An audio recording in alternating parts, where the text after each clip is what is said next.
Tim pasukan khusus ini melegenda. Meskipun hanya berjumlah 3.000 orang, tapi mereka belum pernah dikalahkan. Mereka menggunakan taktik dan senjata rakitan khusus, berhasil mengusir mereka yang berniat menyerang pantai. 30.000 perampok laut Jepang dalam waktu 10 tahun.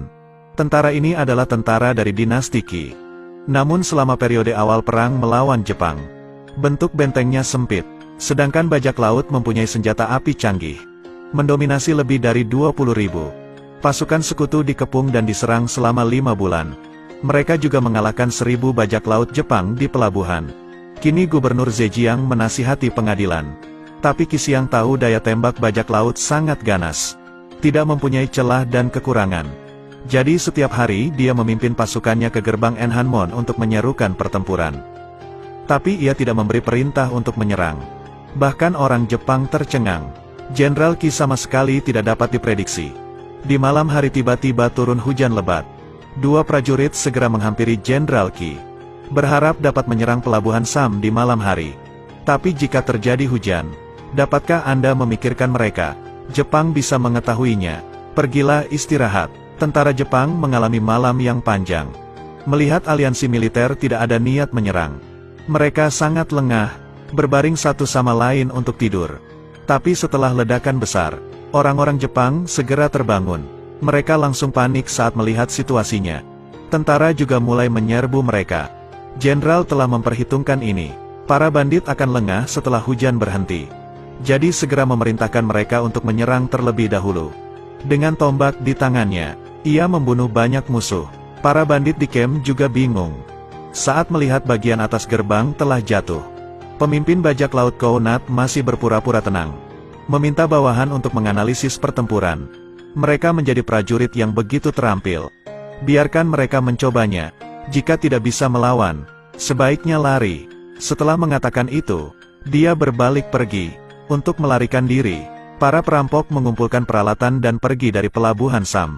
Ketika Jenderal Daihu melihat reruntuhan ini, ternyata benar mereka dikalahkan Jenderal Qi. Namun tiba-tiba ia merasa terkesan. Dia seperti dewa.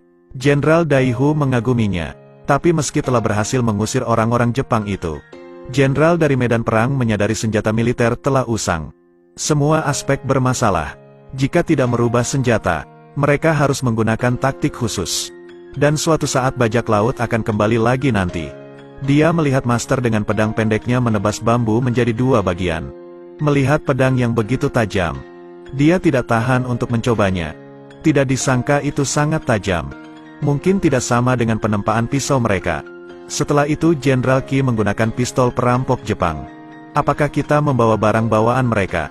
Dia menyadari perbedaan senjata antara musuh dan tentaranya sangat berbeda.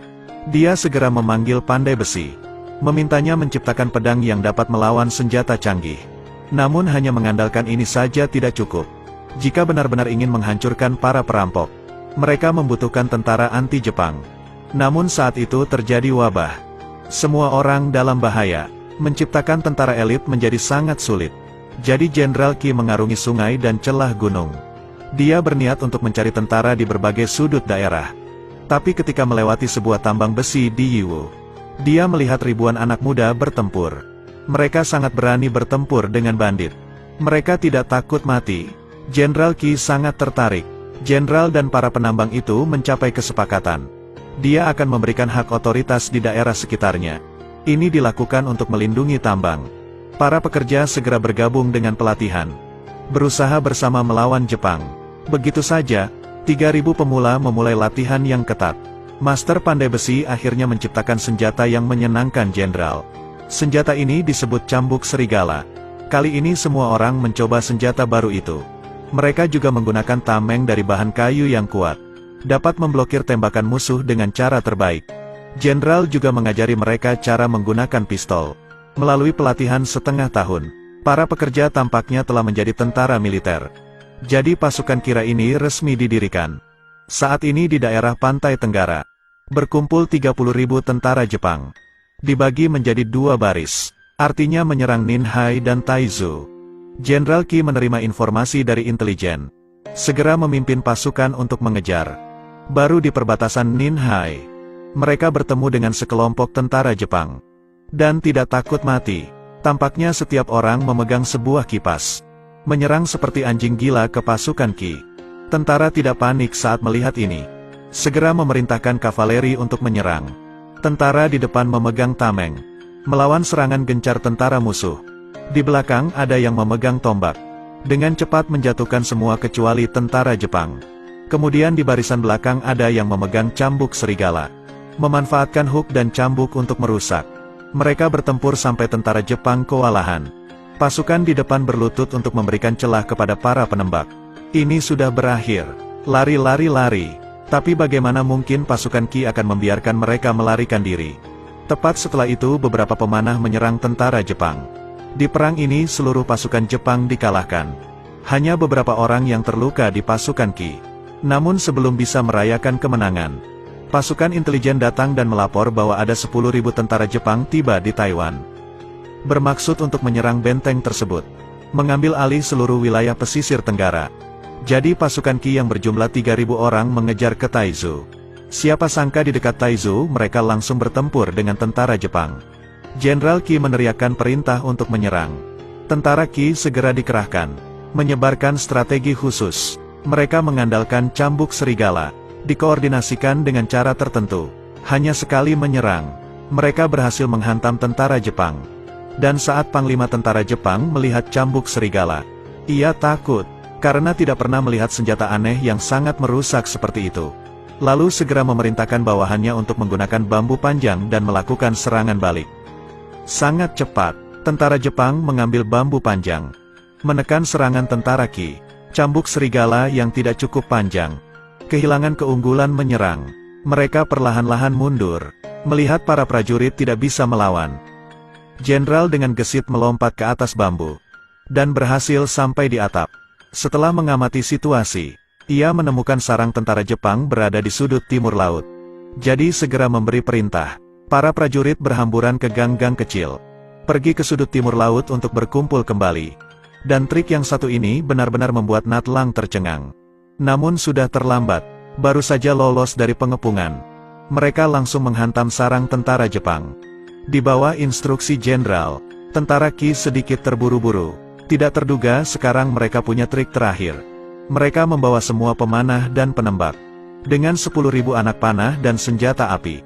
Mereka langsung bergerak mundur. Mereka tidak memiliki kekuatan yang tersisa untuk melawan lagi. Jadi ia segera memerintah untuk berhenti menyerang. Meminta mereka menggunakan pisau untuk membunuh tentara Qi. Tanpa tahu bahwa tentara Qi mundur untuk maju. Saat pasukan Jepang akan bergegas menyerang, mereka menyambutnya dengan senjata yang sudah tersedia. Melihat tentara Qi melancarkan serangan, tentara Jepang tahu mereka tidak bisa melawan lagi. Jadi sisanya segera kabur ke tepi laut. Mereka menggunakan papan kayu dan ingin memanfaatkan tanah berlumpur. Siapa sangka Jenderal Qi telah menebak bahwa mereka akan melarikan diri dengan naik perahu. Jadi saat melatih pasukan di luar, ia menemukan suatu alat yang bisa digunakan di atas lumpur. Tentara menunggang kuda kayu. Mereka dengan cepat mengejar. Saat sampai di perahu, sisa-sisa tentara terbunuh satu persatu. Pada akhirnya hanya Haonat yang tersisa. Tapi dia tidak menerima kenyataan ini. Dia berusaha melawan titik lemah Qi. Namun Jenderal Qi mampu mendesaknya. Pedangnya terlalu panjang, sehingga fleksibilitasnya tinggi. Jadi dia sengaja mundur untuk memperluas jarak pertempuran. Namun ia segera mengambil pedang Haonat, lalu melemparkannya bagi tentara Jepang. Jika kehilangan senjata, itu adalah penghinaan besar. Oleh karena itu, Haonat langsung menusuk perutnya sendiri dengan pedangnya. Dia tewas dalam pertempuran. Sejak saat itu nama Jenderal Qi menjadi terkenal. Pasukan Qi juga menjadi tentara tak terkalahkan dalam sejarah Korea. Cerita pun berakhir. Terus ikuti Edelweiss Review untuk mendapatkan update cuplikan film terbaru.